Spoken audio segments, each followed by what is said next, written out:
Hello, can you hear me? Yeah. Okay, good. That's progress. It may have to do with the fact that I live in Mexico and there's no hardwired anything here. Everything's all satellite, so Oh, that, that may have some bearing on this poor connection, which happens sometimes. well, I guess I can try. You can. Okay, I got try Okay. out of that, which is a positive sign. There we go.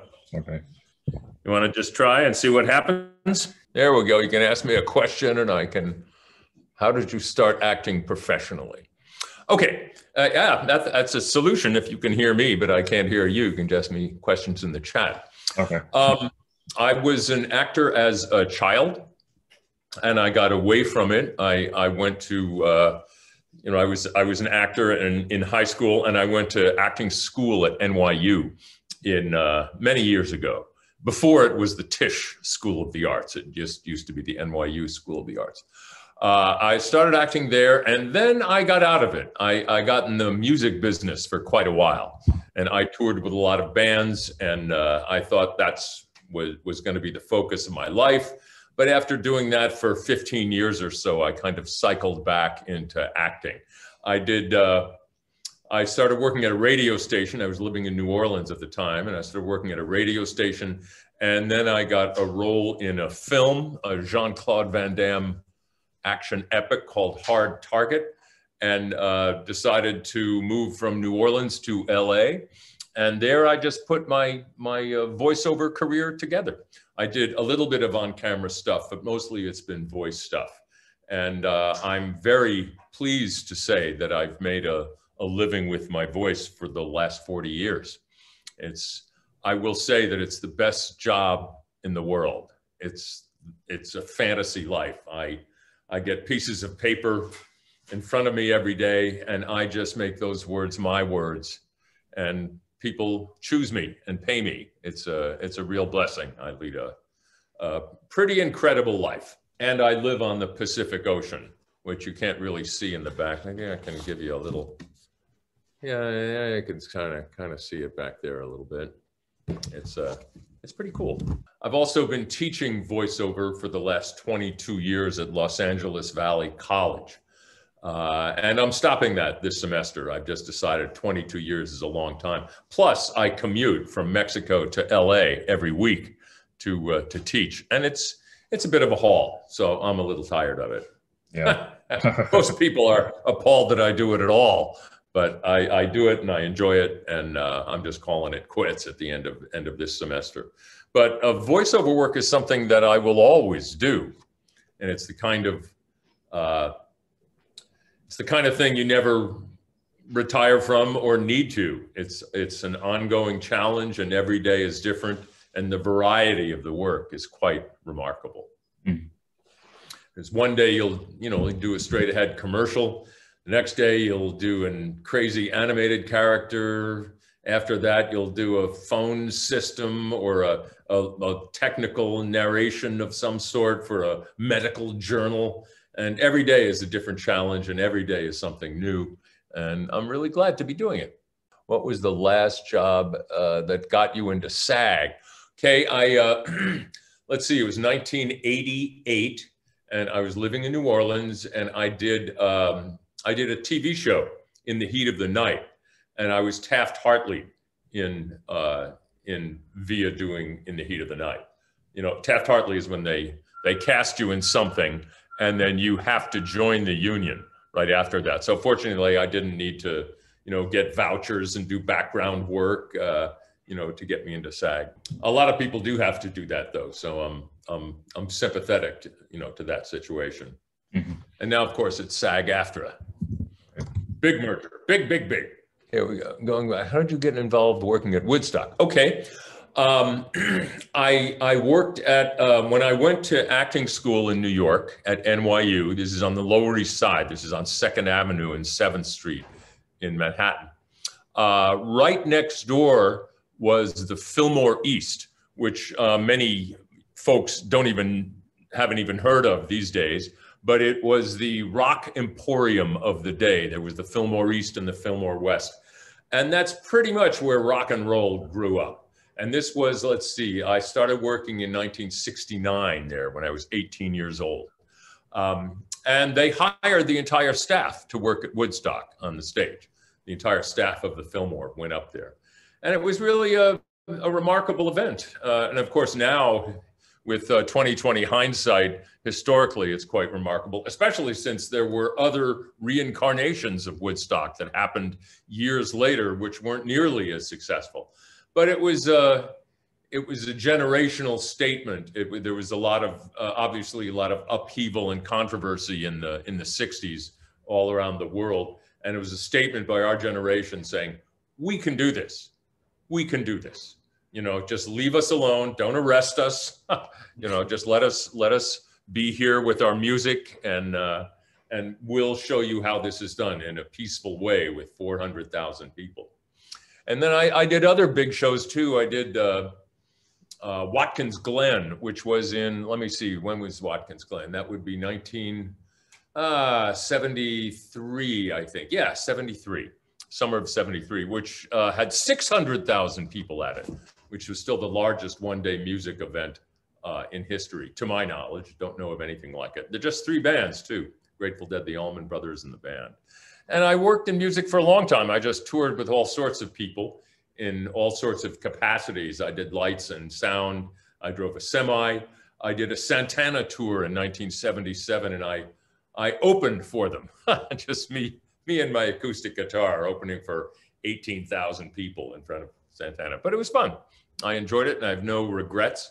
And I look back on it now, and I'm glad that I did it. I'm glad that I did it the way that I did it, because I enjoyed it thoroughly. I saw the country a great deal, and I wound up working as an actor. If I had stayed in music, well, just like with the pandemic, if I had stayed in the music business, I mean, it just ended during the pandemic. There were no concerts at all. Now they're coming back, of course, but there was nothing there for a couple of years. So, and there was a lot of voiceover work during the pandemic. It still happened. Not quite as much advertising, but there was a lot of animation work. There were a lot of things that kept occurring. So it never really was interrupted. Not for me. The first project I heard of you was Samurai and Dynasty Warriors. Okay, Dynasty Warriors, where I did Cao Cao. I probably did that for, I think I did 8 or 10 iterations of that. That was a wonderful character. I loved doing him. And now that the character and everything has been sold to another company, and that happens a lot. And I think they've cast somebody else in it, which, I mean, I feel bad for the guy because he's got to follow me. No, I love doing that. And anime is one of the great tasks of voice actors and, you know, anime and video games, because you really have to match exactly what is there on the screen. The lip flaps have to be the same, and you're reading right to picture, and you're working with the beeps and keeping everything together. But I love the discipline of it. And we would do sessions that would go on for, you know, for several hours. We take a break, but I liked it. I really enjoyed doing it. There's a certain amount of stamina that is involved in voiceover work too. I had a commercial job once for PetSmart, and I did 2 dog voices. I did a little tiny dog, a little tiny puny scratchy dog, and I did a big old Bowser dog, big jolly dog. And I would go back and forth between these 2 dogs, and we would do 100 commercials a day because it was for specific markets. So I went back and forth, and I was in there for hours and hours doing it. But there's a great deal of joy in doing voice work. So hours can go by, and I'm just good. You know, I enjoy it. And it's fulfilling to me, and it's so much fun. You know, voiceover is the best job in the world. I had the opportunity when I first moved to LA to ride with Don LaFontaine, who was the king of trailers at the time, and he's been gone for I guess 7 or 8 years now. But he had a limo that took him to his 25 voiceover jobs every day in LA, and I got an opportunity to ride with him because I took a course from him. And I've taken all sorts of courses in voiceover in LA from all sorts of people. And one of the things he taught me a great deal. I was a sponge when I was around him, just trying to absorb everything that he knew and whatever he could teach me. And he said that, you know, when you're in a session, when you're in a voiceover session, remember that everybody there wants to be you, because you're going to make in half an hour what they make in 10 days. And you're going to have fun doing it. And you're going to use the skills that you've been given. I mean, your God-given skills, but you've also honed those skills down and learned how to use them. So you're just going to do that and show them all just what a great thing this is. And everyone was so glad to see him whenever he got anywhere. Don's here, Don's here. And he taught me a lot about the business, a lot about people. And he treated everyone equally. And I've taken that lesson to heart. We stopped at Aspect Ratio, which is a trailer house in Hollywood on Cahuenga. And he treated the CEO of the place, and then 20 feet from him in the same hallway, the guy emptying the trash, treated them both the same. And he has a 7-figure income. He didn't need to do that, but he did.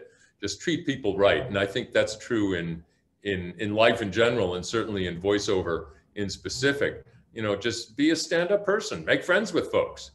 You know, you make friends with them and you show them how good you are and how dependable you are. And they help you and you help them. I've had a lot of people help me in my career, but only because I developed a friendship with them. And just help people out, be friendly. It's not hard. And I'm from New York originally, so, you know, there's this harsh urban thing that I grew up with, but you let that go when you get into voiceover. Just be good to people. Yeah, Dynasty Warriors, I so enjoyed doing Cao Cao. I'll tell you a quick story, as long as I'm telling stories. I got an email from a guy in Missouri who had seen Dynasty Warriors, and he loved my voice and everything. And he said, would you, I have 2 friends who are getting married who really, I turned them on to Dynasty Warriors and they love your voice and your sound, and we all sit and watch it and we love you. Would you consider saying a poem for their wedding? You know, and I'll pay you for it. I'll hire you to do this. So I usually don't respond to things like that, but I did this time because he seemed like a really sincere guy who was just trying to help his friends out. So I did that, and he played me a video of these people hearing this at their wedding reception, and they were like, "It's him! It's him! He's really talking to us, and he's saying these words at our wedding." They were just thrilled. So Dynasty Warriors has provided me with, it certainly was a very good job for a very long time. But I know that I've affected people, and that's a very nice thing to know, because in voiceover, you do most of your work alone in dark little rooms. And to remember that you really are affecting people and you're affecting their lives and reaching into their lives. Let's see, there's the big front. Yeah, Castlevania. Yeah, I have a long, you know, I've done a lot of those sort of things, you know, Castlevania, and I did Dead Leaves and Dot Hack and a bunch of other things.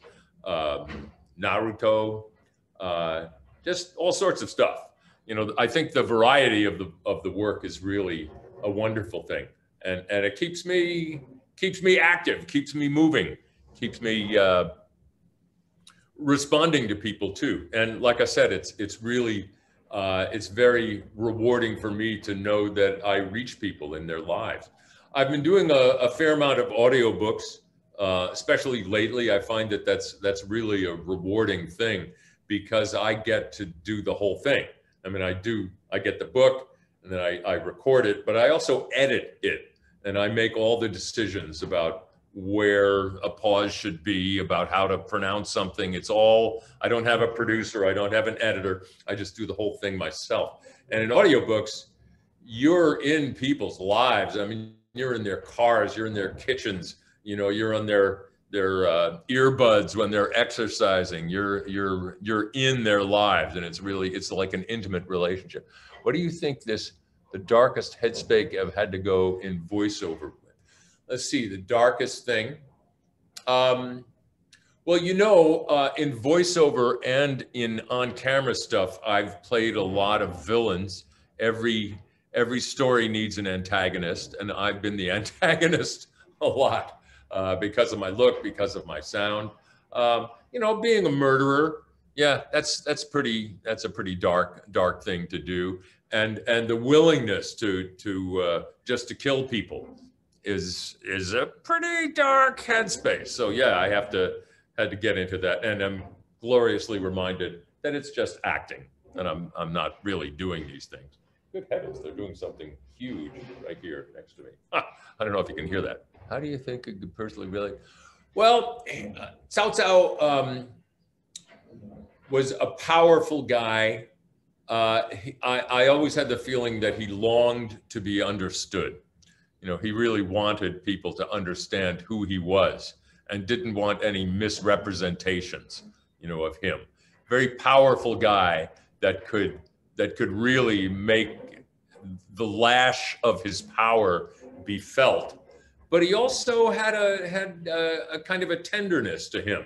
Like most great characters, there's a lot of depth there. I mean, there's the power, and there's his violent tendencies, but there's also some compassion way underneath that. You know, I like complex characters like that. Works for me. I personally believe that acting is not make-believe. It's not pretending. It's not play acting. What you're doing is saying, if I were this person, if I was from their background and I was in their situation and these forces were being brought to bear against me, this is what I would be like. So yes, you're wearing their clothes, you put their coat on, but all of this stuff is through the prism of who you are. So acting is very much representing yourself and finding who you are in that character. You know, what kind of what does that character share with you? So even the darkest villains, I find that there's something in there, in that complexity that I can understand.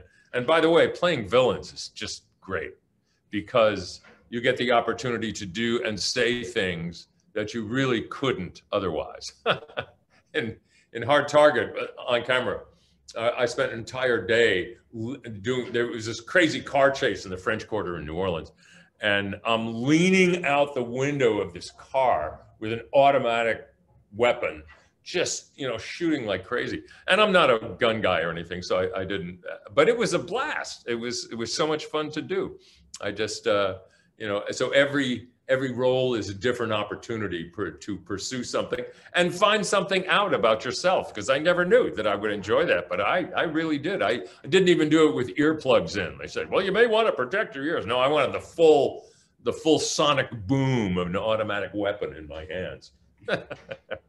Silver Knight, Doc Hack, yeah, it's more really good. Yeah, Dot Hack was, I think we did like 20 odd episodes of Dot Hack. And I remember the Silver Knight as being a really, yeah, he's definitely more heroic. I remember him as being a real stand-up, a real smooth character, yeah, who had a really heroic thing going for him. I remember we did, you know, to talk about how you affect people and how you don't realize, you know, how you affect people. There was an anime convention in Anaheim the year we did Dot Hack. And there was, you know, it was in one of the big halls, and, you know, all the whole cast was up on a stage behind a long table, and the audience was out there milling around. And there were so many people that were dressed as the characters. There were people dressed as the Silver Knight that just, and they had to make their own costumes, of course. They're not gonna just go out and rent a Silver Knight outfit. They had them. And I'm like, the devotion of that is really remarkable. Yeah, doing the Silver Knight.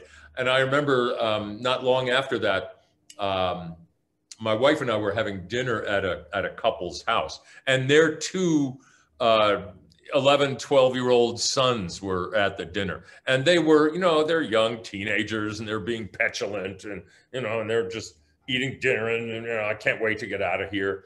And they asked me what I did, and so the parents asked me what I did, and I started talking about things, and I'd done this or that, and I did dot hack, and the two kids went, "Dot hack? You did dot hack? Oh my God!" And then they were all over it. See, so you affect people even when you don't realize that you're affecting them, and that happened with those kids. Yeah, the Silver Knight was one of the characters I really emulated a great deal.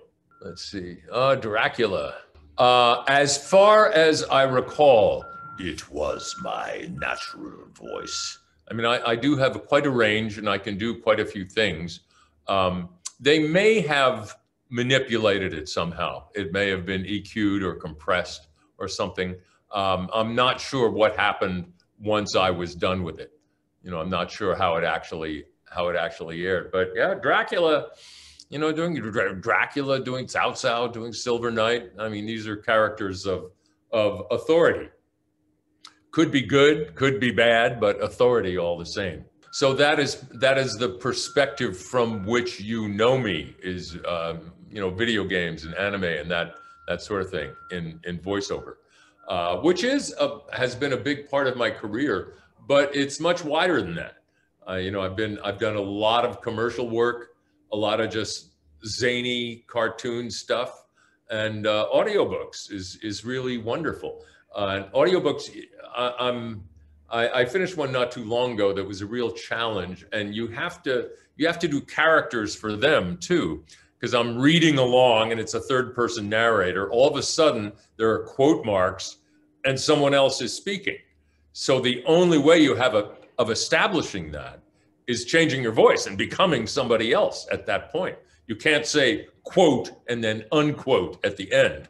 That's verboten. So you have to really go for it. It's your voice that's going to establish who that character is. And I just love the contrast between the third person straight ahead narrator, the person you can trust who's speaking, and the crazed lunatic who all of a sudden is speaking. And one could argue that crazed lunatic, me, well, you know, all these things are very close.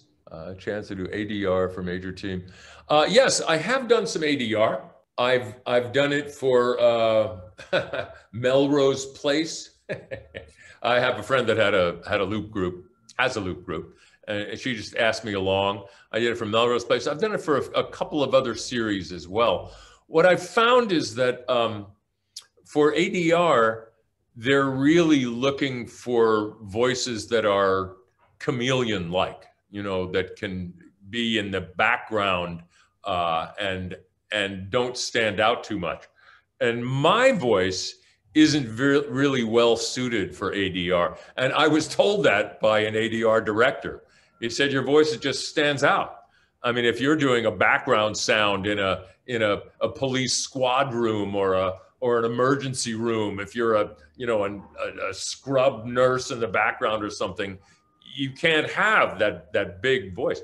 So, you know, a voice like mine, it gets me work, and it also shuts me out of certain kinds of work. I remember when I lived in New Orleans, I was auditioning for North and South Book 2, which was a Civil War drama. And they brought a bunch of us local guys up there to audition.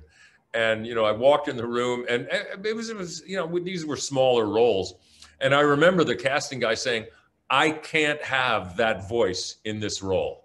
You know, you're a private, for God's sake. I can't have you out voicing, you know, General Lee. That's not going to happen. So, you know, I've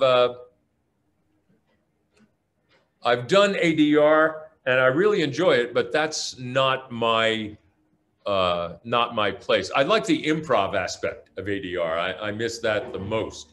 And that's what when I think about having done ADR, it's great. It's like the director says, okay, you two are the couple coming out of the Chinese restaurant, go.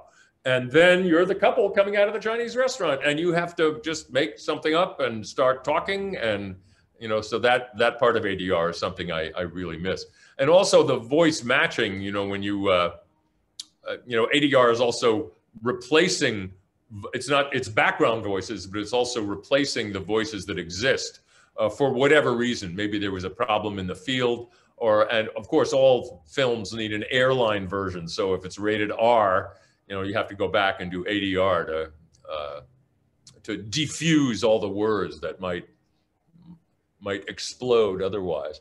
Is there something happening to make you want? Yeah, to make you want to burst voiceover instead? Yes, absolutely. I have never been comfortable in front of a camera, and that continues to this day. And that means posing for pictures. That means snapshots at the Grand Canyon. That means school pictures. That means all kinds of, I've never been comfortable doing it, but I had opportunities to do on-camera work, and I did it, but I didn't like it like I like voiceover. I didn't enjoy it as much.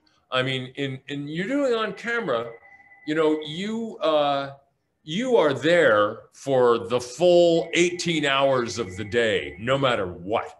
And you are in your makeup, you're in your costume, and you just sit there for, forever. If you're doing a smaller role, or even if it's a larger role, it's really boring. You can be in your trailer, you can go to craft service, you can talk to people, but you can't go anywhere. And doing voiceover, you go in, you do the job, and you leave. And it enables you to do all kinds of jobs in a single day. That's what Don LaFontaine did, all kinds of jobs in a single day. And I really like that. It's never boring. And on camera just takes forever. I find the world of on-camera acting to be a little different than voiceover acting too. I think that voiceover people are genuinely supportive of each other, in my experience. If I'm anything I audition for, I want to get the role. I'm absolutely auditioning because I want to win the role. But if I don't get it, and a friend of mine gets it, or a stranger gets it, I'm genuinely and honestly thrilled for them, because it's a very subjective thing. One man's ceiling is another man's floor. And you could give the best audition that's ever been given, and if you happen to remind a casting guy of their mean 5th grade science teacher, you're done. And it doesn't matter what you did. But on camera, I find people to be a little more vicious, not quite as supportive. I mean, I've auditioned for things on camera and just talking with another actor, and they're like, well, I didn't read for that. I have to call up my agent and say that, I really need to be reading for that. And he saw everything through the prism of himself and what he could do. And, I'm just not as fond of it. I know a lot of people love on-camera acting, but to me, voiceover is the thing. And you can also be anything, and you can be anyone. All that matters is what you sound like. And so your appearance, your clothing, none of that stuff matters at all. I know really serious voiceover people in LA who only wear shorts and flip-flops everywhere, no matter what. They could be, reading promos at CBS and they're in shorts and flip-flops. So it really doesn't matter what people look like. And I like that freedom. And voiceover is, it's a lot easier to age into as well. I'll just keep doing voiceover, but actors, once they get older, they tend to get employed less and less. And I find that's not true in voiceover. So yeah, I think the essence of the work is what pushed me towards voiceover work. Most challenging voiceover job I've ever had. Let's see. Actually, probably the 2 dog voices I was talking about for PetSmart, that was probably as challenging as anything, because they did, like I mentioned, they did 100 commercials in a day, because each one would be for a specific market, a specific marketplace, and it was price points. It was like, well, Eukanuba cost $1.98 at this store, but look what you save at PetSmart. And I'd go back and forth between these 2 dogs, and it was tiring. It was the stamina involved, and I just kept going and going and going. But that was difficult, because you have to, your voice has to sound as good on the very last take of the last dog as your very first take of that dog did. You have to have real consistency. But you know, yeah, that was a challenge, and certain other things are challenges. I did. This happened about a year ago. My agent calls me and says, "Well, they want you back for World of Warcraft," and I'm like, "I did World of Warcraft?" And he said, "Yeah. You did it 10 years ago," and I'm like, "Really? I don't even remember doing it." So, and I didn't have to audition. They said, "We just want you back." So I go there and they said, well, we want you to do exactly the same thing you did 10 years ago. And fortunately, they had a recording of it. So I knew what I did 10 years ago.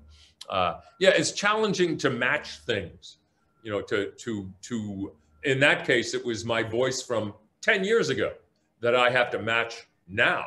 And voices change over time. You know, so that kind of thing is a challenge. When you have to do a donut, which is your voice right in the middle of something that has to match the sound all around it. And doing sometimes reading to picture is a challenge. I did what was it called? I think it was for E! Entertainment. It was this Life of Janice Joplin thing. And I'm reading to picture. The picture is in front of me and the script is in front of me and I'm looking down. And the clock, the timer is way over to the side. So I'm reading the script, I'm looking at the picture, and I'm checking the time just to make sure it's all gonna, you know, it's all gonna be okay. That the timing is like you have to do this read in 17 seconds, and I'm doing the read, and I'm looking at the picture, and I'm counting down 15, 16, 17. That part, the technical things are a bit of a challenge. But overall, it's so joyful. It's such a joyful thing to do that I never think of the challenges as being too daunting or too overwhelming. It's just, it's fun, you know, most important thing. And that's what I tell my students is that if there's one rule in voiceover, it's have fun. And it is, it's a blast every day it is. Even on days when things are tough, even on days when there's an audition that's due in 20 minutes and you have to get it done right now.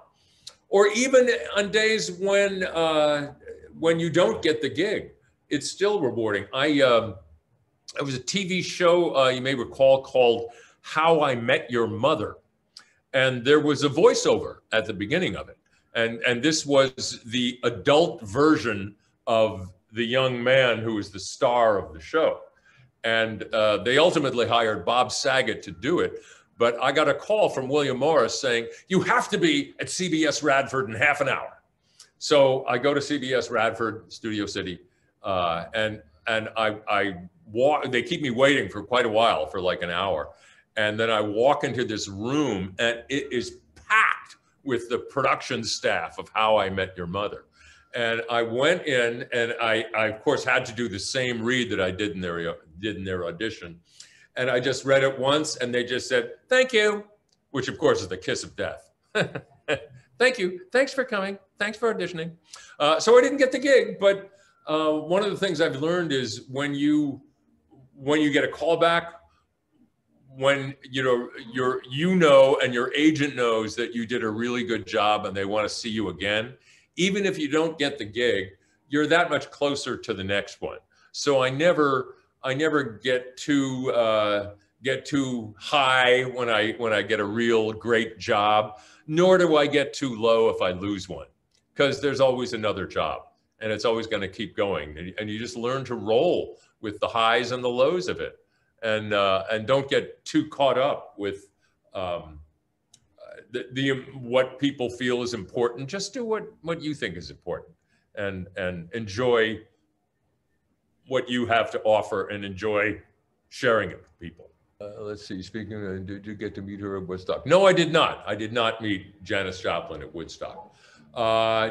Didn't meet a lot of the folks on the stage. There was a lot of work to do. We had, we were doing stage crew and stage security, so we were around the stage, but there wasn't a lot of time to talk with different people.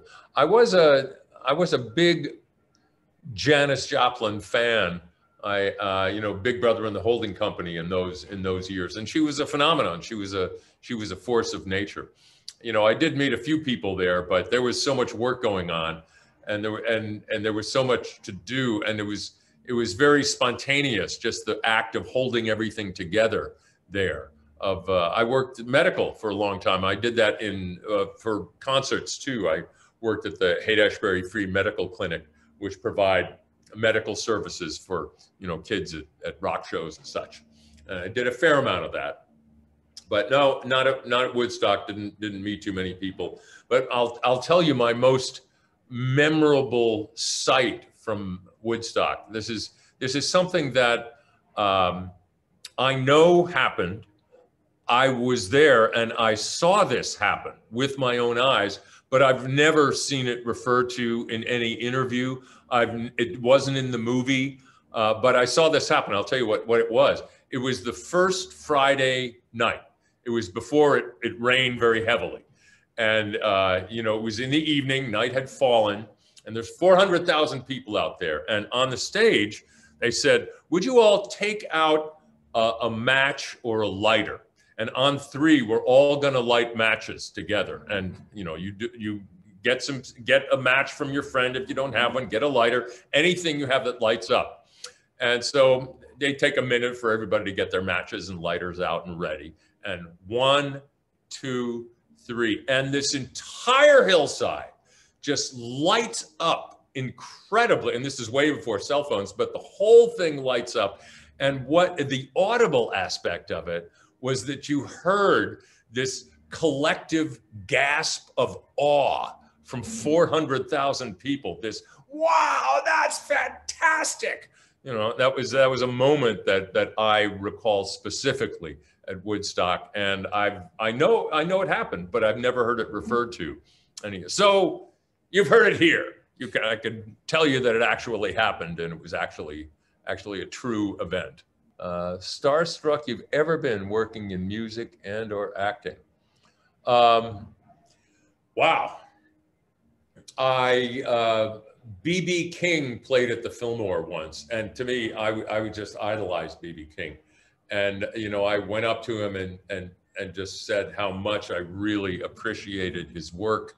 And he was so kind and so gracious and really wonderfully warm. And he thanked me very genuinely. I did that for Ray Charles too. Ray Charles played the Fillmore, and I couldn't believe that it was actually Ray Charles and he was really there. But he was also very nice, very warm. A lot of rock stars at the time were not quite as warm, shall we say. Well, these are a lot of people who, got the adulation of millions when they were like in their teens or 20s. So it's a little difficult to overcome that. But the people that really paid their dues over the decades and had really solid careers, I always found to be wonderful people. Let's see, in acting, can't think of anyone I was really starstruck by. I did JFK, the Oliver Stone movie. I was just a voice on the phone. I remember meeting Sissy Spacek. I thought she was pretty cool, but I didn't feel starstruck. I didn't feel like, wow, that's really incredible. How did working in the music industry help you with voiceover? Well, I think it was the people that I met. One of the things about voiceover, I think, and something that I tell my students, is that you really learn voiceover from everyone you meet. From every single person has their own voice print, has their own cadence, has their own sound, which is as unique as their fingerprints. So when you meet someone, when you meet anyone, you should ask yourself, what do they have to teach me? Because if you're open to what they have to teach you, you'll learn something from them. Every single person. What was there some kind of grit to their voice? Was there something, that voice was just charming. That voice was dull and boring, but everyone has something to teach you. What do I have to learn from them? What can I grab from them that I can somehow employ in my work? And it's all kinds of voice people. Lately, I've been really impressed with Zelensky, the president of the Ukraine, who's an actor. And he is so powerful and commands his audience so specifically.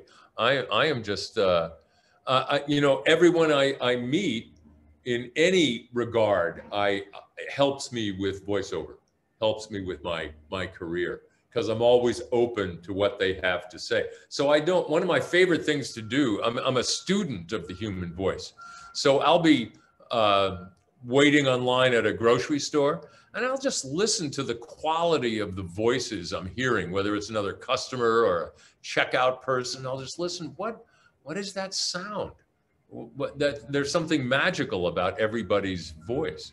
And that also means that when you go into an audition, you bring something to the table that nobody else has. So it's a question of just figuring out what in the world that is, what your signature is. Where do you live doing this sort of voiceover work? And I've managed to help a number of people launch their careers too. Through 22 years of teaching at Valley College, teaching voiceover, I've done demos for people, and I've had them poke their head back in the classroom 5 or 6 years after they took the class, saying, your class was the first thing I ever did in voiceover, and now I've signed with Tischerman, and now my career is really rolling. So, there's a lot of reward there too. So I would say everybody I meet really affects my voiceover career. Let's see, what sections of voiceover do you predominantly work in now? Well, I always do commercials. That's where most of the opportunity is. It's where most of the big money is too. Although there aren't as many Class A spots now, there's just too many platforms, so it's not quite as lucrative as it once was. But I love doing commercials. I love doing animation, but I love doing audiobooks too. I think as I get a little older, I'm more and more into that because it's such a commitment. I mean, you've signed a contract and you have 4 months to do this book, and that means you have to work at it every day, every single day. And you can take a day off, but you can't take a week off because you have to keep grinding away at it. It's this, the book is 500 pages long. You have to do several pages every day to get it done. And I found that I really enjoyed the discipline of doing that every single day. And then when the book is over, I miss it. All of a sudden, I can't do it anymore. There's no reason to be in there. So yeah, I really enjoy doing audiobooks. That's a great source of satisfaction for me. But I will always do something. I will always have my finger in the voiceover pie in some way. So there's the variety of the work it's real blessing because it's never dull. Even if you're reading something that's dull, it's never dull. How are you going to make those words come alive? I mean, your job as an actor is to take the words off the page and just make them your own words. Just speak. You are speaking. Of course, you're reading a script, you're reading, copy, whatever it is. But it's coming through you now. I mean, you're the prism through which this is being seen, your life experience. So that's a challenge. That's a challenge every day. And I look forward to that challenge. It's something I'm always glad to be doing. Final question is always asking, what do you want my legacy to be? Wow. Well, first of all, I want my legacy to be the work that I've done. And I know doing things, well, commercials come and go, but when you do an audiobook, that's going to be around forever. And people will be listening to my voice, long after I'm gone. But I want my legacy to be of someone who really did the work well and was helpful to other people and really helped other people along and encouraged them and found joy in the work and brought joy to people and brought satisfaction to people. That's what I think my legacy would be. A stand-up guy who just really enjoyed giving to other people and enjoyed sharing the gifts that I've been given to their highest potential. And I couldn't imagine something more fulfilling than that. And I'm very, very glad of my career, very, very proud of the work that I've done and continue to do. So that's my legacy. He treated people well. He was a golden rule kind of a guy. That's about it. I hope that answers your question. I'm sorry I couldn't hear you. I hope I could, but thank goodness for the chat. You at least got to ask me a few questions, and I got to ramble on and on here. That's very good. I'm very glad that you've done this. Thank you. Thank you for your time. And I hope it's something that's really useful for you.